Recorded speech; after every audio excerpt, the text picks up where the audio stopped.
Hey mathematicians, now that you know how to work with improper fractions, I'm going to show you the strategy for turning improper fractions back into mixed numbers.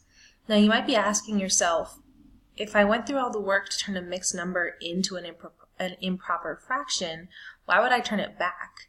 But really, it just depends on, number one, the problem you're trying to solve, and number two, what are the answer choices provided to you? That will really determine if you're looking for an answer as a mixed number or an answer as an improper fraction.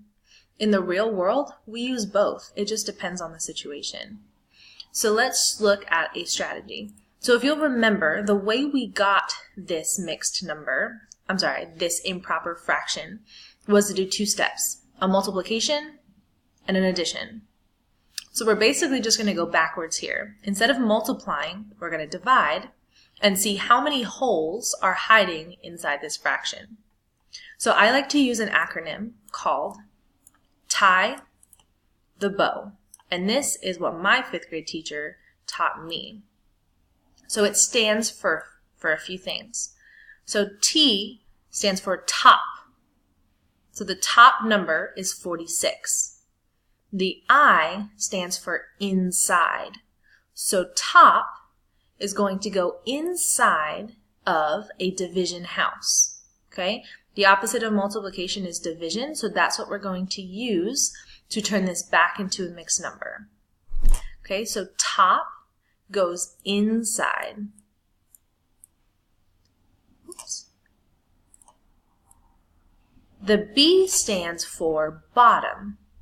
Bottom, outside. So the bottom number goes outside the division house. Now we just do some standard long division. How many times does 9 go into 46 without going over? If I skip count, 9, 18, 27, 36, 45. Okay, so it goes in 5 times without going over. 5 times 9 is 45. Then I subtract. My difference is 1. Okay? So now I stop here.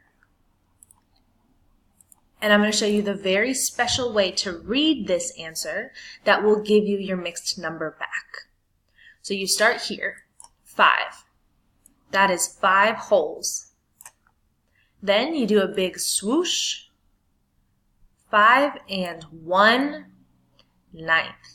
Okay, so 5 and 1/9.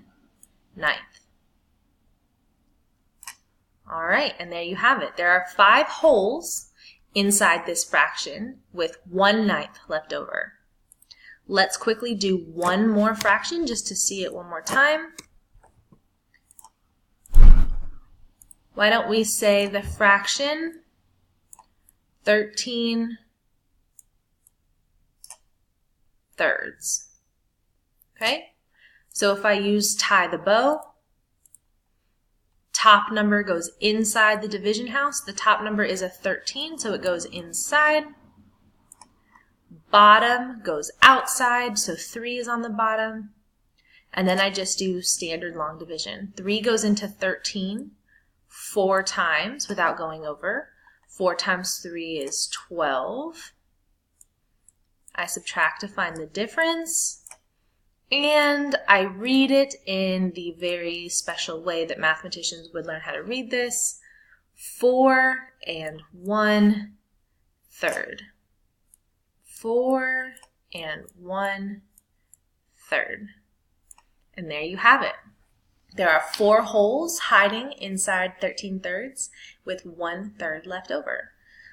So these two numbers here represent the same amount. They just go by different names. And like I said, it all depends on the problem you're trying to solve, the type of numbers you're most comfortable with working, and the type of answer the person you're working with is looking for. For example, if you're taking a test and you do a subtraction problem and all the answers are written as mixed numbers, well, that's a clue that your answer needs to be a mixed number. But if it's not on a test scenario, if it's something that you're just trying to solve, You get to choose. You get to use your mathematician skills to decide what works for you. All right, thanks for listening.